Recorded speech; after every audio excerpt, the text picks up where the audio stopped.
Look around the city you live in. Apartments, homes, entire buildings. At first glance, they look the same as they always have. Places where people live. Places where families grow. Places that once meant stability. But something has quietly changed. A fundamental shift. Homes are no longer just places to live. They are becoming something else. Assets. Optimized. Rented. Flipped. Monetized. Welcome to the Airbnb-ification of life. A world where permanence is disappearing. And everything is turning into short-term cash flow.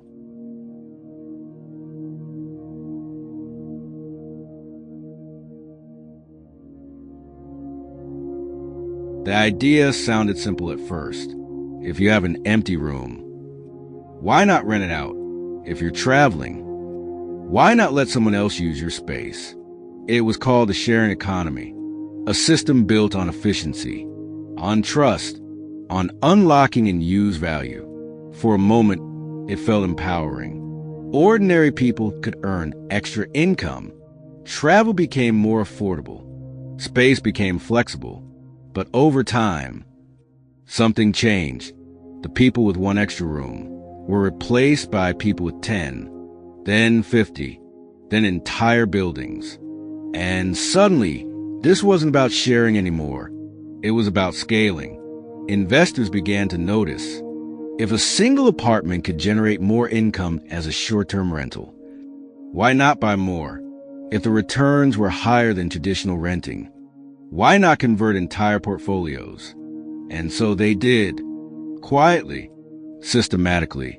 Large funds, institutional investors, even algorithm-driven property firms, all entering the same space. Buying, optimizing, listing, repeating. What started as a platform for individuals became a machine for capital, and the rules began to change.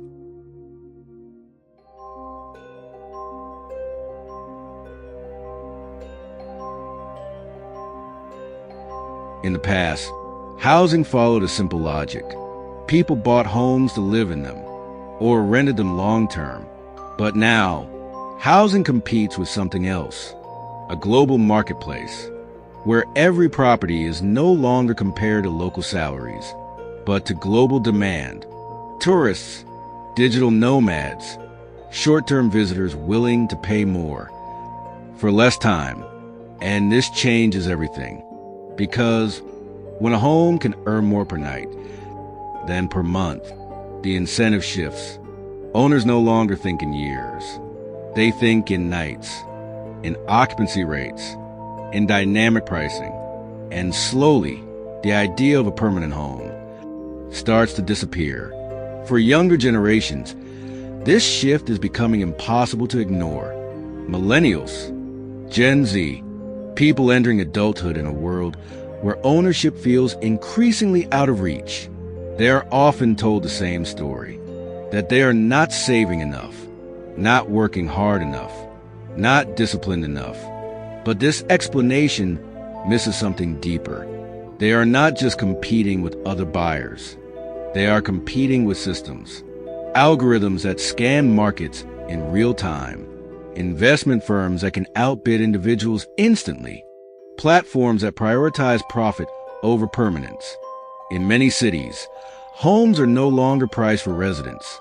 They are priced for investors.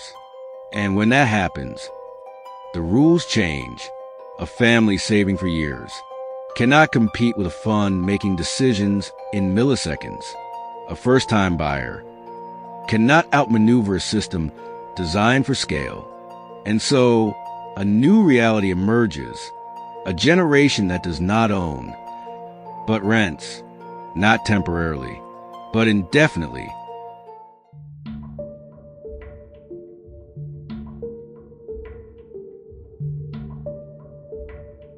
At the same time, something else begins to happen. Entire neighborhoods start to transform. Places once filled with long-term residents become transient. Apartments turn into short-term rentals. Neighbors become strangers. Communities dissolve. what was once a living neighborhood, becomes a rotating door of visitors. Lights turn on and off at random. Suitcases replace routines. Local businesses shift to serve temporary demand. And slowly, the character of the city changes. Some call this progress. Others call it efficiency. But for many residents, it feels like displacement, a quiet form of exclusion, not through force, but through pricing, through incentives, through systems that prioritize short-term profit over long-term stability. This is sometimes called gentrification, but this version is different, faster, more automated, driven not just by people, but by platforms, a kind of digital gentrification where the transformation is not planned, but optimized.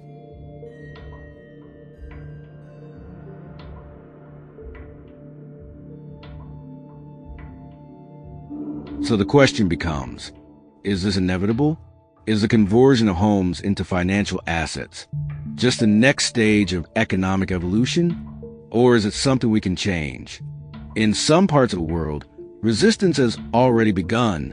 Cities like Berlin have introduced strict limits on short-term rentals, requiring permits, restricting entire home listings, trying to preserve housing for residents.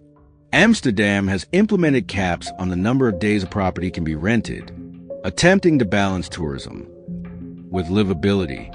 Other cities are experimenting with taxation, data transparency, regulation of platform activity. These efforts are not perfect.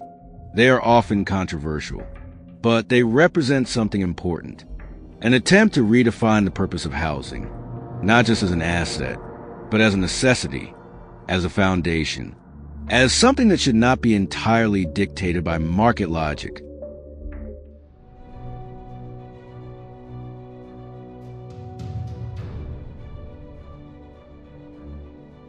Because at its core, this issue is not just about real estate.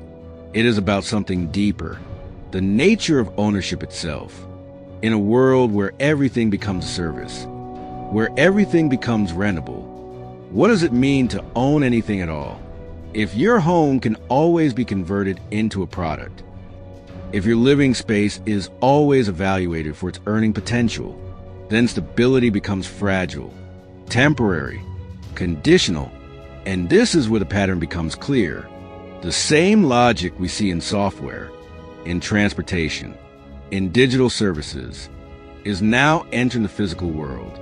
Access over ownership, flexibility over permanence, revenue over residence. The Airbnb-ification of life is not just about housing.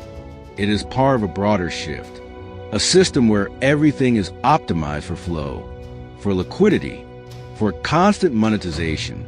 And in that system, permanence becomes inefficient. But permanence is also what allows people to build lives, to form communities, to create something lasting. Without it, everything becomes temporary. And when everything is temporary, control shifts away from individuals, toward systems, toward platforms, toward those who design the rules. So the real question is not just whether housing is becoming unaffordable or whether short-term rentals should be regulated. The deeper question is this: what kind of world are we building when even the place you live is no longer meant to be yours? And if ownership continues to disappear, what replaces it? Because once permanence is gone, it is not easily recovered, and the systems that replace it are not always designed for you. If you want to understand the forces shaping that future, you have to look beneath the surface, beyond the platforms, beyond the markets, into the underlying structure, the substratum, because what appears on the surface is often just a result of something much deeper and much more powerful. This is Substratum. And if you want to see the structures hidden beneath the surface of the modern world, consider subscribing. I'll see you next Sunday.